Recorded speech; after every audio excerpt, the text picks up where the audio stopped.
आप जब दक्षिण से लौटेंगे तब आपको रायगढ़ में बहुत सारे बदलाव दिखाई देंगे। स्वराज्य के लोग हमारे गुण गाएंगे और वो सुनकर आपका सीना अभिमान से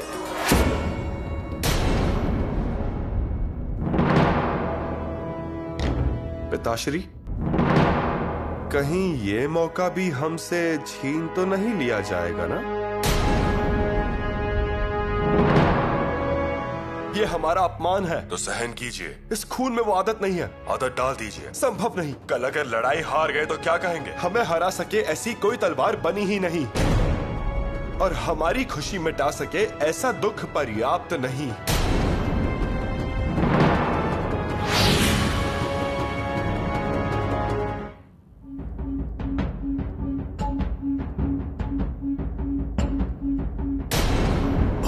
बेचैनी, तंग हो चुका हूं मैं। हाँ पर पंत, मुझसे ये तनाव और सहन नहीं हो रहा है। अजीब तनाव है वहाँ, बंद दरवाजे के पीछे। नहीं, लेकिन डर लग रहा है। युवराज जी को दुख पहुंचेगा। किसी को दुख नहीं पहुंचेगा। दुख नहीं पहुंचेगा? हमें दुख पहुंचा है। शंभुराज, बस वह पिताश्री ये बात यही खत्म करते हैं। हमारा अंतिम कहना सुनिए। हमें ये संभव नहीं है। आप अपनी मर्यादा तोड़ रहे हैं शंभुराज। माफी चाहते हैं पिताश्री। चाहे तो हमारी तलवार की धार देख लीजिए, हमारी महत्वाकांक्षा को छाट दीजिए, हमारी इच्छा को काट दीजिए, हमारे पराक्रम के पैर छाट दीजिए, मगर ये मत कीजिए। हम सहन नहीं कर पाएंगे। मां भवानी, बहुरानी को सफल कीजिएगा। उन्हें जितनी चाहिए शक्ति दीजिएगा।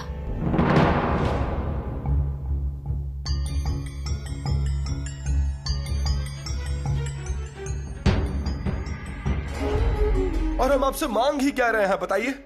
आपकी छाया तो मांग रहे हैं। आपके यहाँ हमने जन्म लिया, उसी का अधिकार मांग रहे हैं। शंभुराजे, थोड़ा समझ लीजिए। हमें इस सह्याद्री के काले पत्थर पर दक्षिण मुहिम के कारण नया इतिहास लिखना है। उसके लिए हमारा दिल मत तोड़िए। बस इतना ही।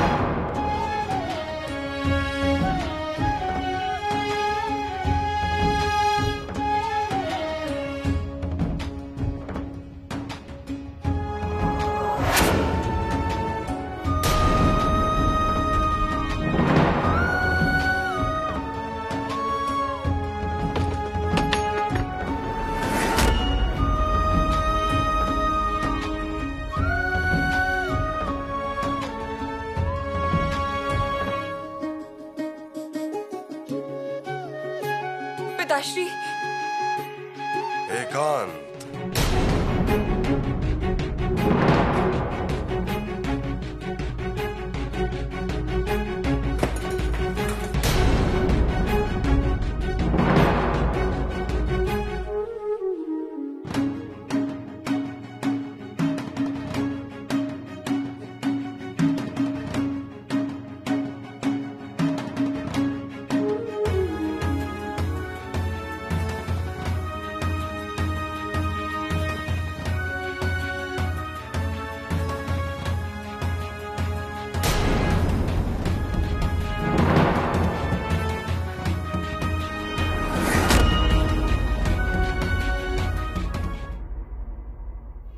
युवराज, मेरी बात सुनिए। अभी हम कुछ भी सुनने की हालत में नहीं है।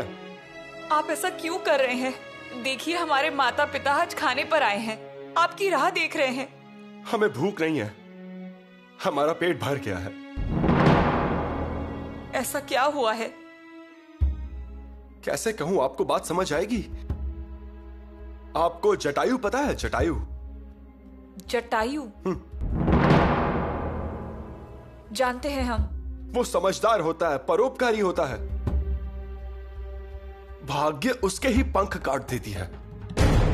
युवराज, उसी तरह अभी आज हमारे पंख काटने का प्रयास किया गया है। हमने उनका बहुत बहुत विरोध किया। माताश्री ने बताया हमें कि आप बहुत गुस्से में थे कि दोनों पिता पुत्र एक दूसरे की बात को सुनने को तैयार ही नहीं थे, और पहली बार आपने पिताश्री को उल्टा जवाब दिया। वो उल्टा जवाब नहीं था, वो उल्टा जवाब नहीं था यीशु। वो हमारा प्रयास था हमारे पंख को बचाने का।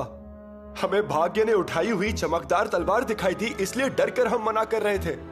वो हमारा गुस्सा नहीं था, वो हमारा आक्रोश था। खुद को बचाने का प्रयास था वो। युवराज, हम क्यों ऊंची आवाज में बात करेंगे? तो फिर बाहर आज या फिर कल तक हमें पता चलेगा कि हमारा पंख कहां और कब काट दिया जाएगा, कितनी निर्दयी तरह से काट दिया जाएगा। और अगर वो काट दिया गया तो हमारा आकाश हमसे छीन लिया जाएगा। हम उड़ नहीं पाएंगे, हम दुखी हो जाएंगे, हमारी शान खत्म हो जाएगी, सब कुछ खत्म। और फिर हमारे नसीब में सिर्फ दुख ही होगा। इसीलिए हमारा आक्रोश है। सब ठीक हो जाएगा। संयोग देखिए ना कि जिस दक्षिण पट पर जटायु का पंख काटा गया, उसी दक्षिण पट पर इस संभाजी का भी पंख काटा जाएगा। वार हो चुका है, हमारे पंख में घुस चुके हैं, लेकिन हमारा प्रयास हो रहा है कि हम पंख टूटने ना दें। और फिर भी अगर पंख टूट गया तो हम एक पंख से भी लड़ेंगे, पूरी ताकत लगाकर। उस वक्त हम आपके पंख बनेंगे।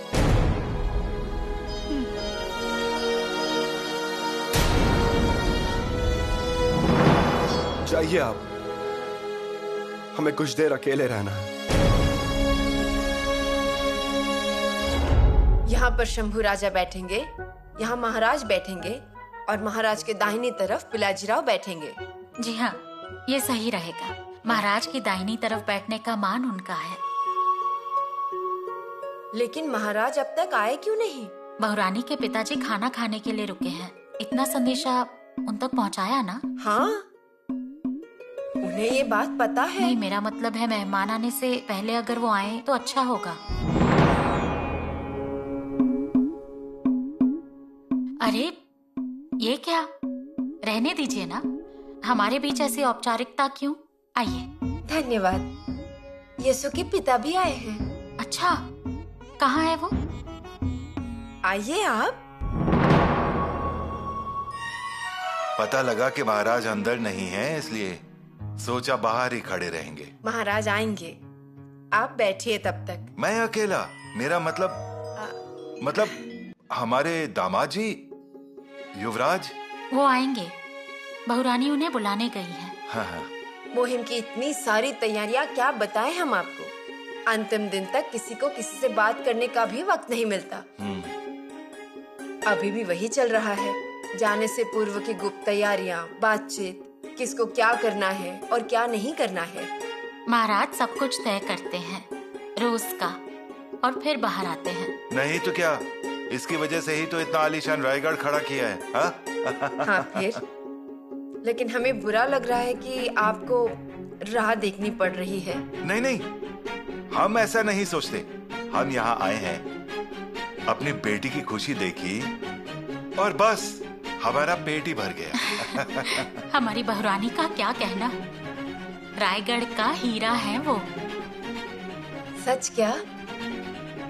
अरे यीशु के पिताजी तब से अपनी बेटी की प्रशंसा सुनकर इतने खुश हैं कि पूछिए मत। वो कहते हैं बेटी के चेहरे पर खुशी यानी हमारे लिए पूरन पोली। कहते हैं बेटी के चेहरे पर रौनक मतलब मिठाइयाँ, सेवइयाँ, और बेटी के चेहरे पर जो तेज जैसे मनपसंद स्वादिष्ट भोजन। अब आप ही बताइए, इतना सब देखने के बाद हमें भूख लग ही कैसे सकती है? आपने बिल्कुल सही कहा। वही तो।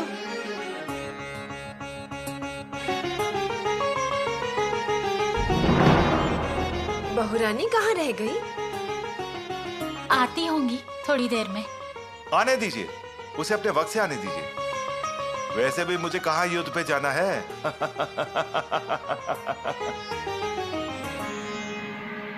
दीजिए ताली।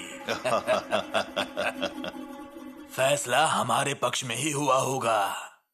मुझे अभी भी सच में लग नहीं रहा। शंभू राजा नाराज होकर निकल गए, इसका मतलब महाराज ने सच में निर्णय अपनी तरफ से सुना ही दिया होगा। अजी मैंने कहा था ना आपसे, महाराज के लिए कुछ भी मुश्किल नहीं है।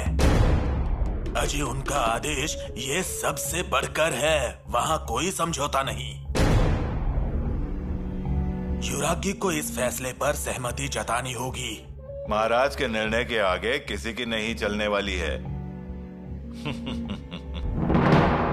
अच्छा हुआ, सब कुछ जैसा हमें चाहिए था वैसा हुआ। तलवारें बनाई उन्होंने, चलाई हमने और जख्मी हुए वो। इसे कहते हैं कूटनीति। आपसे कहा था ना सब कुछ अपने मन मुताबिक होगा। अजय हमने महाराज को वैसे ही समझाया था। कम से कम स्वराज्य के सुरनेस और पेशवे की बात को महाराज तो अहमियत देते ही हैं।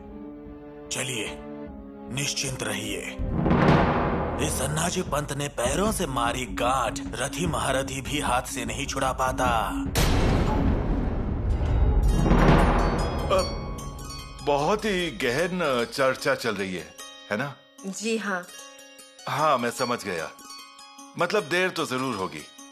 दरअसल ऐसा है कि फौजें अब निकलने वाली होंगी। हाँ, ये ऐसा हुआ है कि सब आए हैं लड़ने और हम आ गए हैं मेहमान बनकर। अब आप हमें बैठने के लिए नहीं कह सकते और ना ही जाने के लिए कह सकते हैं। अरे आप ऐसा क्यों कह रहे हैं? क्या आपने कभी स्वराज्य के लिए लड़ाई नहीं लड़ी है? आप सही कह रहे हैं, लेकिन अब ऐसा हुआ है कि हम आए थे दामाद जी को विदा करने। सोचा था कि अब बहुत दिनों के बाद उनसे मिलेंगे, तो इसीलिए हम आ गए। लेकिन यहाँ आने के बाद पता चला कि उनका जाना ही रद्द हो गया है। पुतला रानी जी। जी?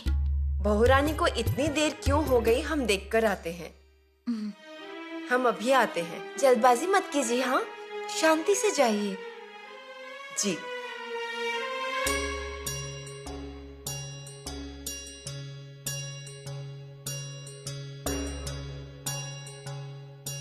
अब बड़ी महारानी वहां गई तो हैं, लेकिन वो भी वहीं अटक जाएंगी।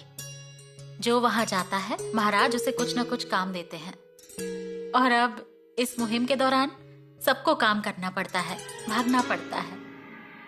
अरे हमारे यहाँ भी यही हाल है। ये दक्षिण मुहिम की व्यस्तता, जब श्रृंगारपुर से 4-5 हजार की फौज भेजनी थी, तब इन्हें भी बहुत काम करना पड़ा था। फिर भी वहाँ मदद करने के लिए 4 लड़के थे, गनु जी, संभाजी, कानू जी और वागो जी। फिर भी वक्त पर काम पूरा नहीं हो पाता था।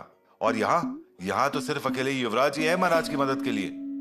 अरे एक ही है तो क्या हो गया, वो तो अकेले ही 100 के बराबर है। हाँ ये आपने बिल्कुल सही कहा।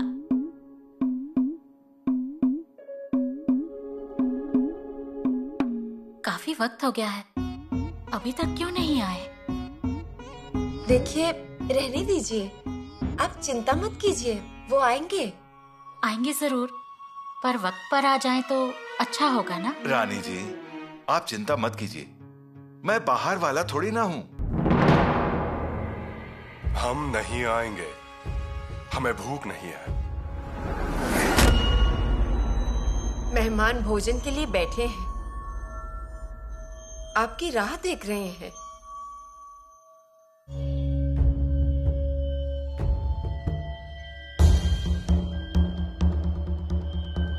महाराज, ये अच्छा नहीं दिखता है। आपके साथ भोजन करने का अवसर मिला है तो वो कितने खुश हैं। इसके अलावा वो हमारे संगी हैं, आपसे प्यार करते हैं, और अगर आप ही ऐसा करेंगे तो।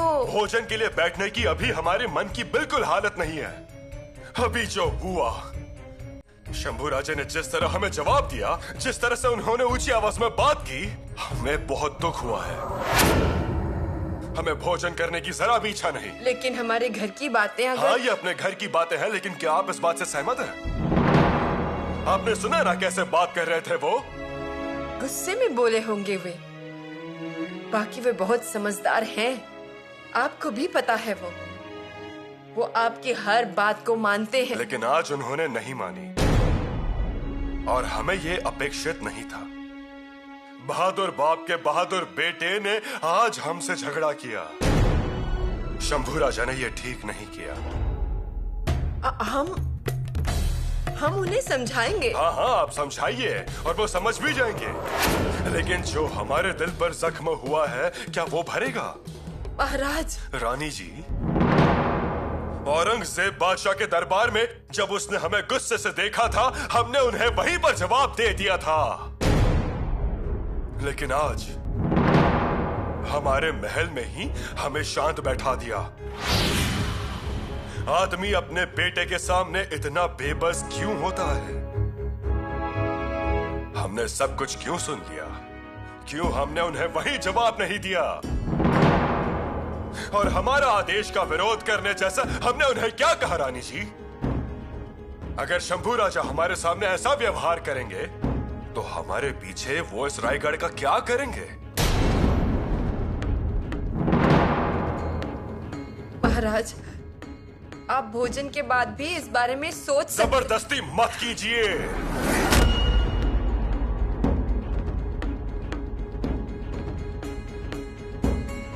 घर की बातें मेहमानों तक पहुंचे, ये ठीक नहीं दिखता है। वे जैसे हमारी बहुरानी के पिता हैं, वैसे ही हमारे राजकुंवर के ससुर भी हैं।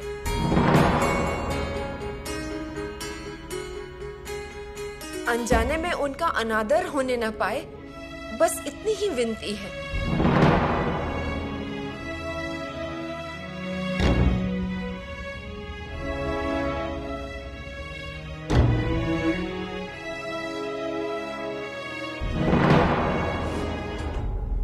बहुत देर हो गई है। बड़ी महारानी गई और वो भी वहीं रह गई। देखिए, आ गए।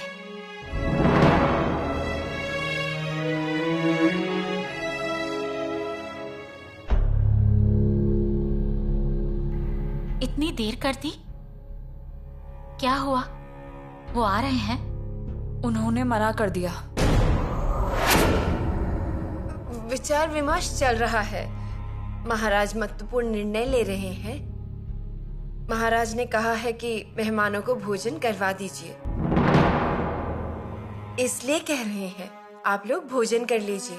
हम परोसना शुरू करते हैं। पुतला रानी जी, आप समझी ना? नहीं, मतलब वो दोनों आने वाले थे इसलिए हम भी आ गए। नहीं तो मुझे इतनी भूख नहीं लगी है। अरे नहीं नहीं, ऐसे मत कहिए। आप समय पर भोजन कर लीजिए। अगर आप इन दोनों के भरोसे रहेंगे तो आपको उपवास रखना पड़ेगा। और मेहमान को अगर भूखा रखा तो महाराज हम पर नाराज होंगे। पर चर्चा तो खत्म हो गई है ना, तो फिर अब... पुतला रानी जी, क्या इनकी बातें कभी खत्म होती है? ये चर्चा खत्म होते ही दूसरा मसला, ये षड्यंत्र हो जाने के बाद दूसरा कोई षड्यंत्र। नाश्ते के वक्त नाश्ता नहीं, भोजन के समय भोजन नहीं। अब 3 बार संदेशा भिजवाया है। महाराज ने कहा वो आ रहे हैं, लेकिन नहीं आए।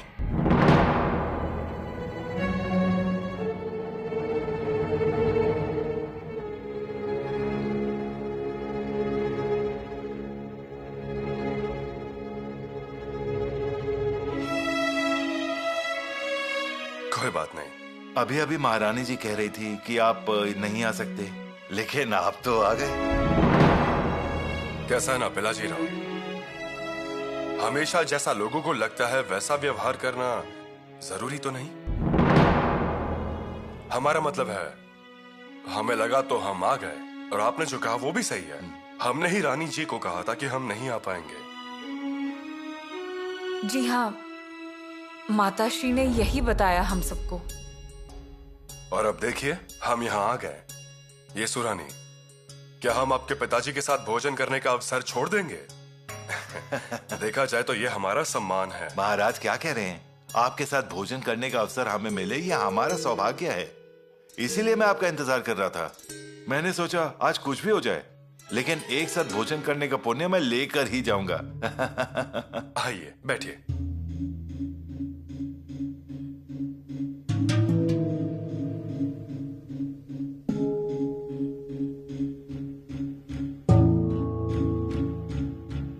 अच्छा, आज ये स्नेह भोजन हमारे अकेले के साथ? आपके दामाद जी कहाँ हैं? अब वो शायद किसी चर्चा में शामिल हैं। चर्चा तो चलती ही रहेगी।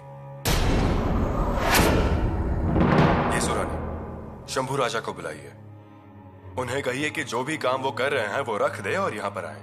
हमने उन्हें खाने के लिए बुलाया है। लेकिन पिताश्री, हम अभी उनसे मिलकर आए हैं। तो फिर? उन्होंने मना कर दिया। देखिए, वो मना करेंगे और फिर आ जाएंगे। पिलाजी राव, मना करके जो आएंगे वो हम हैं, और जो मना करके नहीं आएंगे वो है शंभू राजा। बहुरानी, बुलाइए उन्हें। वो आएंगे ना? उन्हें कहिए हमने बुलाया है। जी पिताश्री।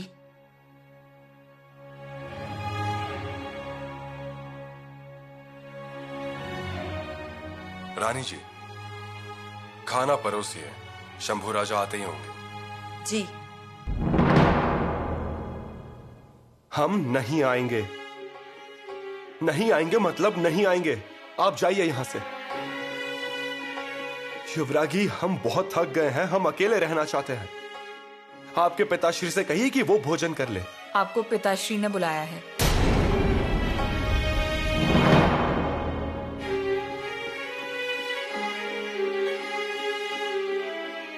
श्रृंगारपुर के हालात कैसे हैं? आपका आशीर्वाद है ना? समुद्र तट से अभी भी आक्रमण होता है ना?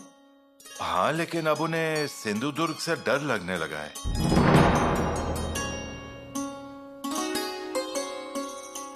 आइए शंभू राजे।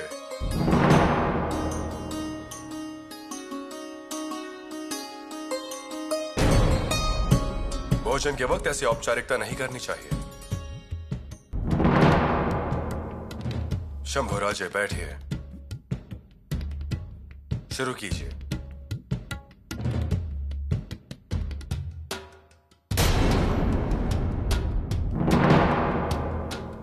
आप अकेले आए? आपके बच्चों को भी साथ लाना था। हम थोड़ी जल्दी में थे। अभी श्रृंगारपुर तो देखने लायक होगा ना? नजर होनी चाहिए। जिसके पास नजर है उसके लिए तो ये सुंदरता ही दावत है। और कवियों के लिए? कविता कराने वालों के लिए तो जन्नत है। खास करके अगर वो अच्छा कवि हुआ तो स्याही भी कम पड़ जाएगी कविता लिखने के लिए। उसमें अलकनंदा और वरुण नदियों का मिलन। बरसात में तो हर जगह नदी और नाले जैसे नागिन के सपोले हर जगह घूम रहे हों। हमने युवराज को कहा था कि हमारे साथ चलिए, लेकिन उन्होंने कहा कि उन्हें वक्त नहीं है। अरे ये क्या, ससुराल का नाम लिया और दामाद जी ने खाना बंद कर दिया। आपको नहीं आना है तो मत आइए, लेकिन खाना मत रोकिए। खाना भी खाएंगे, और आज नहीं तो कल श्रृंगारपुर आएंगे जरूर।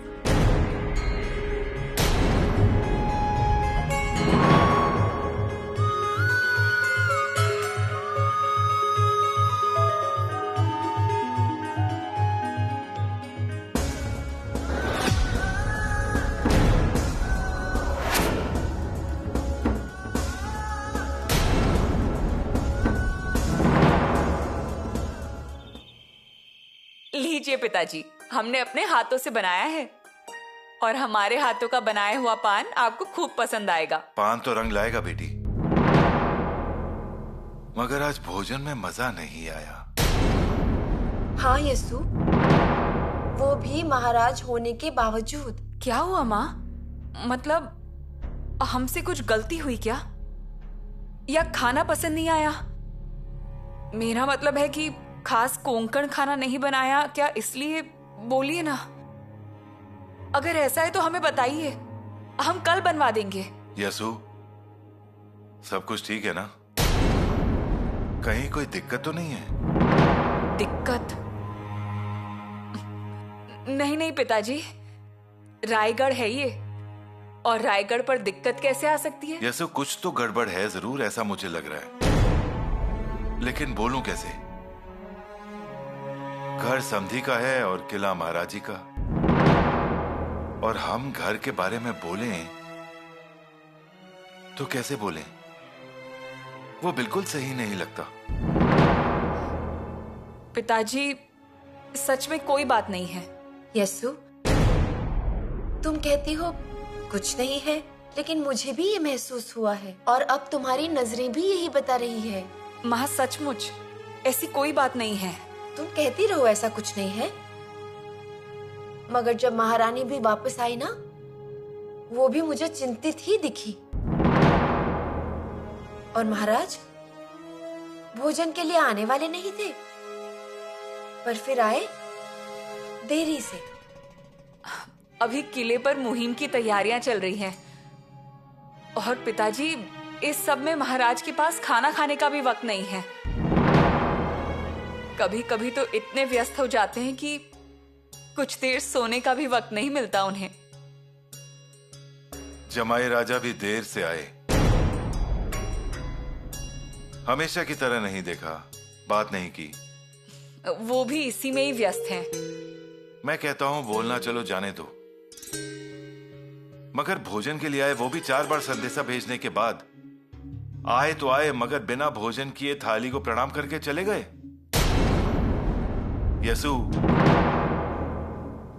इसका मतलब हम क्या समझे?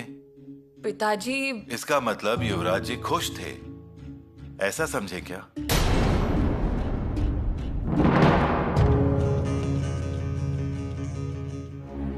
इसके अलावा एक फरमान भी लिखना है। मूल पथ महत्वपूर्ण है। जी महाराज, मैं कागज और लिखने का सामान लेकर आता हूँ। उसकी जरूरत नहीं है, मूल पथ ध्यान में रहने जैसा ही है।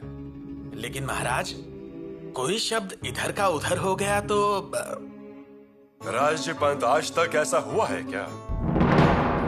हमें याद है, आपके पास स्याही खत्म हो गई थी, हम आपको मूल पथ बता रहे थे। स्याही खत्म हो गई ये बताने का साहस नहीं था आप में। हम मूल पथ बता रहे थे, आप हाँ हाँ कर रहे थे, लेकिन ये बात हमारे ध्यान में आई थी। आप सिर्फ मूल पथ लिखने का नाटक कर रहे थे। हमने सोचा आपके साथ थोड़ा मजाक किया जाए। आपको कहा कि जो मूल पथ हमने बताया है वो पढ़कर सुनाइए। लगभग 1 पन्ना मूल पथ था, पर आपने वो वैसे का वैसा पढ़कर सुनाया हमें। पर जब हमने आपसे कागज मांगा तब आप डर गए थे, क्योंकि कागज कोरा था। जी महाराज, वो एक गलती थी मेरी। गलती? गर्व की जाए ऐसी गलती। उसके बाद आगे जाकर हम समझे, कोरा कागज पढ़ने वाले मुक्ताबाई के बाद आप ही हैं। मैं लिखने का सामान लेकर आता हूं। पहले सुन लीजिए, फिर लिखिए। किन्हें लिखना है खलीता? शंभू राजे। शंभू राजा को? यही के यही? महाराज मुजुबानी नहीं बता पाएंगे, सरकारी फरमान होगा ये, और इसकी दफ्तरी नोंद भी होगी। जी महाराज, लेकिन मूल पथ होगा। चिरंजीव युवराज संभाजी राजे को ढेर सारा आशीर्वाद। आपको आदेश दिया जाता है कि आप तुरंत ही रायगढ़ छोड़ श्रृंगारपुर चले जाएं। वहां के सरकारी निवास में रहकर प्रभावड़ी की सुबह की अच्छे से देखरेख करें, पर्याप्त सुरक्षा रखें। आपके कारण इस सुबह की प्रगति हो। स्वामी का कार्य अच्छे से निभाइए, सेवा के लिए हमेशा तैयार रहिए। लेख नसीमा। राया जी पंत, ये मूल पथ लिखकर फरमान पर मोहर लगवा दीजिए। महाराज, ये फैसला पक्का है, अमल हो, इसलिए आप इसे लिख लीजिए बस।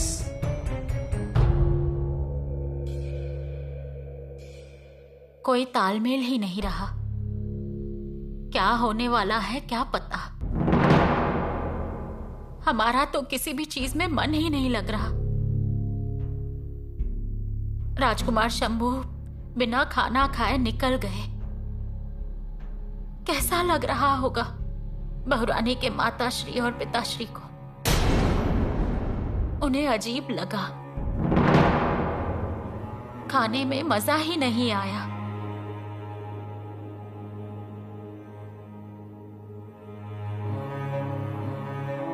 अभी पूरे गढ़ की स्थिति गंदे पानी जैसी है। अब तो साफ सुथरा पानी डालना पड़ेगा। देखिए ना, सोचा कि महाराज से बात कर लें, पर वो काम कर रहे हैं, और राजकुमार से बात करनी है पर वो सामने आ ही नहीं रहे हैं। क्या करें धारा? क्या हुआ होगा पिता पुत्र के बीच? झगड़ा।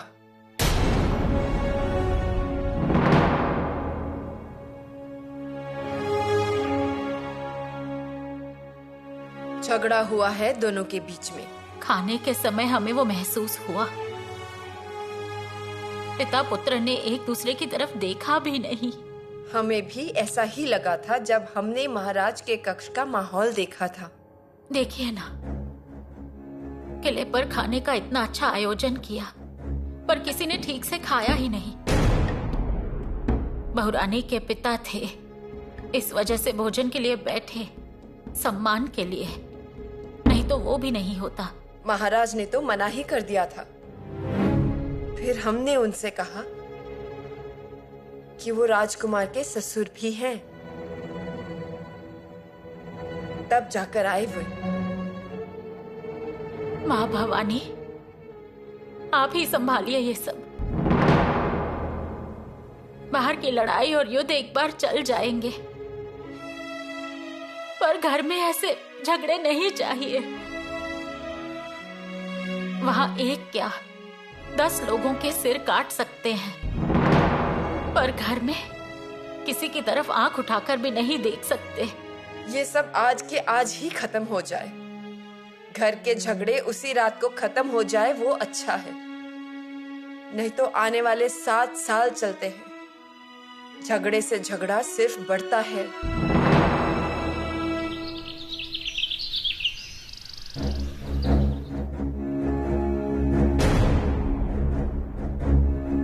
पंत चिटनेस, क्या हुआ? क्या बात है? मेरी लिखावट बेहतर है, सुंदर है। महाराज को लिखावट पसंद आई और फिर मैं पसंद आया। इस बालाजी का संपूर्ण शरीर सोने का हुआ। महाराज की जुबान से निकला हुआ हर दैवीय शब्द इस कागज पर उतारने का मुझे सौभाग्य मिला।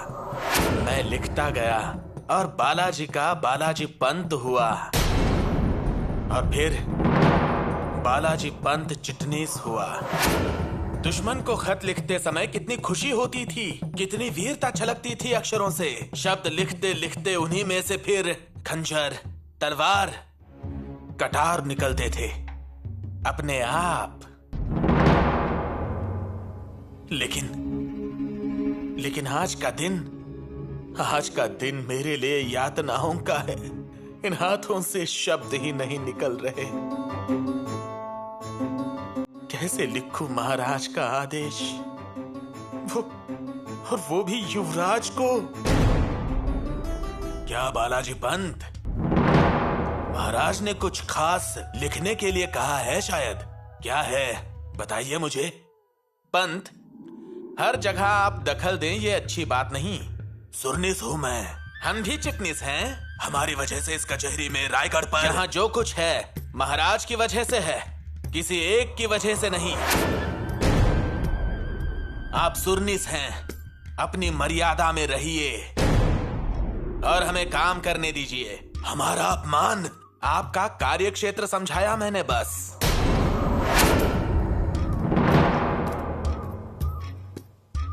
युवराज्ञी के हस्ताक्षर और मोहर के बिना कोई भी लिखावट सार्वजनिक ना की जाए, ये यहाँ का नियम है।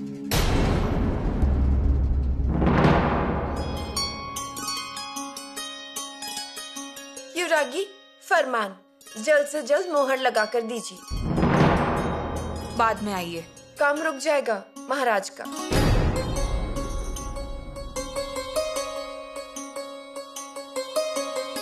अरे वाह यीशु, स्वयं महाराज ने तुम्हारे पास फरमान भेजा है, वो भी हस्ताक्षर और मोहर के लिए। फिर क्या, इतने बड़े स्वराज की कुल मुख्तियार है वो। मोहर लगाने के अधिकार है हमारी यीशु के। यीशु, मेरी बेटी, मेरे बहुत दिनों का ये सपना है, तुम्हें हस्ताक्षर और मोहर लगाते हुए जी भर कर देखूं मेरी बच्ची। दिखाओगी ना?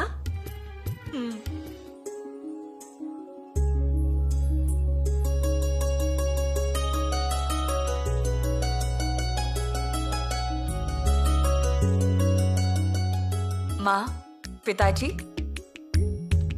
ये देखिए, ऐसी होती है मोहर। अच्छा, मोहर ऐसी दिखती है? ये मोहर और ये उस पर लिखा हुआ संदेश। प्रतिपक्ष चंद्रलेखे व वर्धिष नुर्विश्व वंदिता शाह सुनोहो शिवस्तेषा मुद्रा भद्राय राजते। मुद्रा भद्राय राजते। माँ, पिताजी, ये मोर्तब है। मर्यादा विराजते।